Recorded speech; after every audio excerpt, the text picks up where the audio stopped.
When it comes to representing video games in films and TV, there have been so many examples of where the production teams have completely missed the mark. In fact, there have been so many instances of this that we were able to fill an entire list on the subject. Go check it out when you're done here. If you're able to stomach all of the tired stereotypes and fundamental misunderstandings that the media industry continues to peddle year in, year out, however, then you might notice that just occasionally, a movie or TV show will come up with a fictional video game that's bloody brilliant, actually. From survival horror to MMORPGs or massively multiplayer online role-playing games, you want to get less abbreviated about this, there's been a plethora of games invented for our favourite works of fiction. Whether they form the basis of an entire franchise, a plot point for a single episode, or just a passing gag for a quick laugh, we see them and we want to play them. I'm Peter from TripleJump, and here are 10 fictional video games we wish we could play. Number 10. Fix-It Felix Jr. Wreck-It Ralph. When we first heard that Disney was making a movie about video games, we all hastily hunkered down in the bomb shelter beneath TripleJump Towers to protect ourselves from the expected tsunami of cringe. Upon emerging, though, we were pleased to find that rather than taking the usual swings at gaming, Wreck-It Ralph is really more of a love letter to cherished childhood memories of arcades. Sick of being a bad guy, the titular character goes on a journey to prove himself a hero, before realising that the real heroism was in fulfilling his role as his game's antagonist. The game itself, Fix-It Felix Jr., is an 8-bit platformer in a similar vein to Donkey Kong. When his forest home is destroyed, Ralph angrily smashes up the apartment building that stands in its place, and it's up to Fix-It Felix Jr. to undertake some speedy repairs with his magic hammer. Although invented for the 2012 film, Fix-It Felix Jr. gave us all a huge smack of nostalgia, leaving us longing for simpler times when our mums would send us down to the arcade with a pocket full of change and glee in our hearts so that she can invite the milkman round for some alone time. To talk about dairy products, I presume. Disney did in fact develop a version of Fix-It Felix Jr. to promote Wreck-It Ralph, which was available to play on their website, though it has since sadly been taken down. Maybe if I just hit things with a hammer, it will recreate the experience. Oh no, sorry. James, I've broken your computer again. Number 9. Tim, Misfits. Oh, wildcard entry! Whilst we appreciate that Misfits didn't actually invent a new video game per se, they did treat us to the delightful Tim, a man who, following the big storm, gained an affliction that meant he saw the world as though it were a video game. Unfortunately for those who come into contact with him, Tim sees everything around him through a Grand Theft Auto-esque lens, meaning he's quick to mow people down with his car or put a bullet between someone's eyes. This is admittedly not ideal, but just think how much cooler life would be if you saw the world as if it was your favourite video game. Perhaps you'd be a brooding witcher and finally get to acquaint Cheryl, the office busybody, with your silver sword. Or possibly everything would become peculiarly cuboid and you'd just go around punching trees to harvest wood. Or maybe you'd go around accusing everyone of being sus and forcibly ejecting them from staff meetings. Actually, on reflection, we can see ourselves getting into trouble with this one, but at least we'd have a solid 45 minutes of fun before the police came to take us away. Number 8. Insult Master, Aqua Teen Hunger Force. If, like me, you're the sort of person that gets into a verbal sparring match with someone, only to lose horrifically when they hit you with a zinger pertaining to your mother's ongoing relationship with the milkman, what are they talking? I don't understand that. Then Insult Master may just be the game you need to get your shade into shape. Or at least it would be if it weren't entirely fictional. Seen being enjoyed by Meatwad in the Aqua Teen Hunger Force episode Video Ouija, Insult Master for the Atari Atari 2600 requires the player character to level quips and put-downs at their opponent, with the aim seemingly being to burn them so badly that they catch fire, with such devastating lines as "You dumb, I already have a wristwatch," and "Yo mama, you did." Insult Master would be an absolute blast for the whole family if it were ever to reach stores in the real world. Not that I understand either of those. As with our Wreck-It Ralph entry, Adult Swim did in fact feature a version of Insult Master on their website for a while, but like many great things, it's sadly lost to the annals of time. We did consider including Video Ouija itself on this list, but we can't help but feel that a game that allows you to contact the spirit world would end in anything but a speedy hunt through the yellow pages for an exorcist. I'm not going through that again. Number 7. Burger Boss, Bob's Burgers. After a long, hard day of gaming, there's nothing quite as refreshing as a delicious cheeseburger from your preferred purveyor of fast food.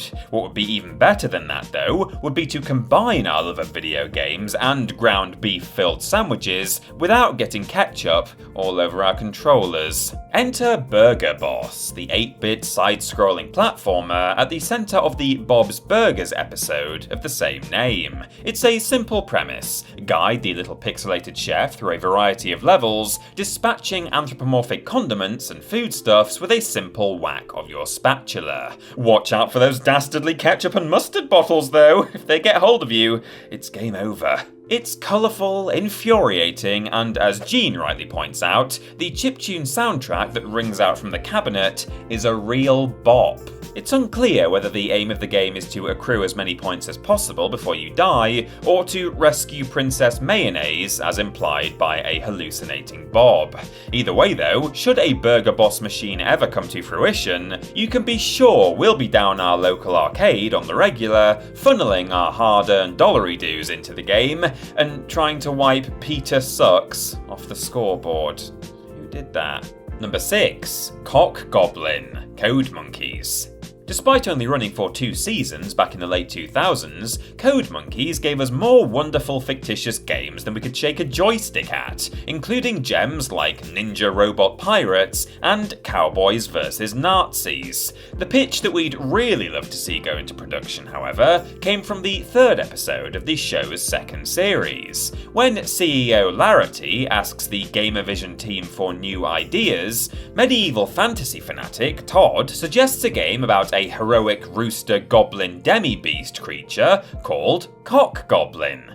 Sadly, for reasons we're quite unclear on, the game never made it beyond the pitch stage, which is a shame, because a fantasy epic in which you get to play as a giant hybrid monstrosity with the ability to swallow entire villages and suck life out of every man he comes across sounds right up our alley. He's even got a faithful sidekick who, due to his lowly peasant roots, is unworthy of a noble steed, and so instead rides an ass. Seriously, if there are any developers out there in need of a new IP, this may well be the next big thing in gaming. Because I can honestly say that I'd love nothing more than to spend many an afternoon getting down to a nice bit of Cock Goblin.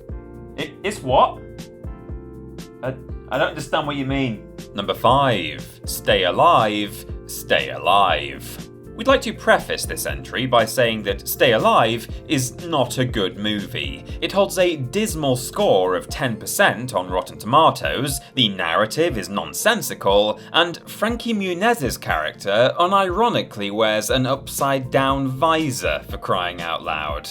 With that said though, the premise of the film is actually quite exciting. A video game in which death for your character means a visit from the real-life Grim Reaper.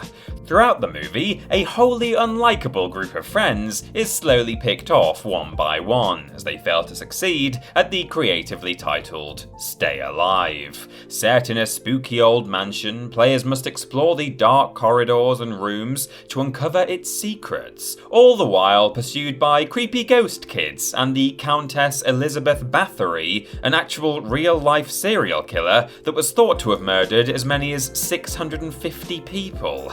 In and of itself, the game might appeal to the Resident Evil fans in us, but it's the real-life consequences that have us truly fascinated, in a morbid sort of way. Although we certainly wouldn't have the stones to take on a game that has the power to literally kill us, it would certainly bring new meaning to the term survival horror. Perhaps if the idea were applied to something like Animal Crossing instead. You know, you shake a tree in the game and you get a nice footstool in real life. Sounds lovely. Number 4. Kingdom Scrolls. Dead Pixels.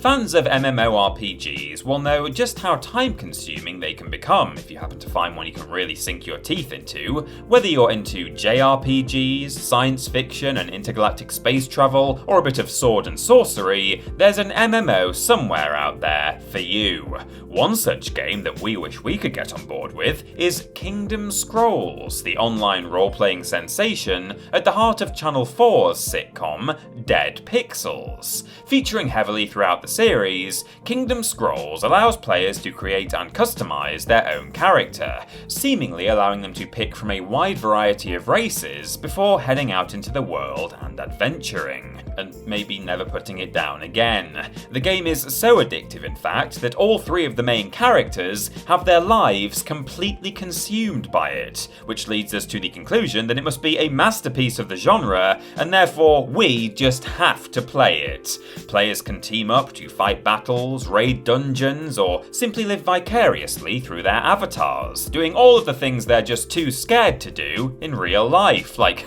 attending social events, finding a significant other, or just making friends. Please send help. I'm so lonely. Number 3. Roy, A Life Well Lived. Rick and Morty. Life simulation games are by no means a new phenomenon, and although franchises such as The Sims popularised the genre, titles like Little Computer People were allowing gamers to control the lives of tiny pixelated human beings as early as the 1980s. With that said, as far as we're aware, no game has ever offered quite as immersive an experience as Roy, A Life Well Lived, a virtual reality life simulator that we see both Rick and Morty play in the second series of the duo's eponymous TV show. Assuming the role of Roy Parsons, players must guide the protagonist through life, from childhood all the way up to death, making choices on his behalf, with these decisions ultimately affecting the outcome of the game. There are no points to be scored and no particular goals, other than to ensure that Roy lives as long and fulfilling a life as possible. As banal as the narrative appears, it seems like the kind of experience we could easily find ourselves sucked into, and not just in the sense that when Morty finishes his first game, it appears that he honestly felt for a time that he really was Roy and had lived through decades of his life. But no, even just the vast array of choices on offer would surely maximise replayability, and there's a certain achievement to be had in successfully navigating Roy through life to live to a ripe old age. It sounds addictive as hell. We can safely say though, we definitely wouldn't go back to the carpet shop. Come on, Morty.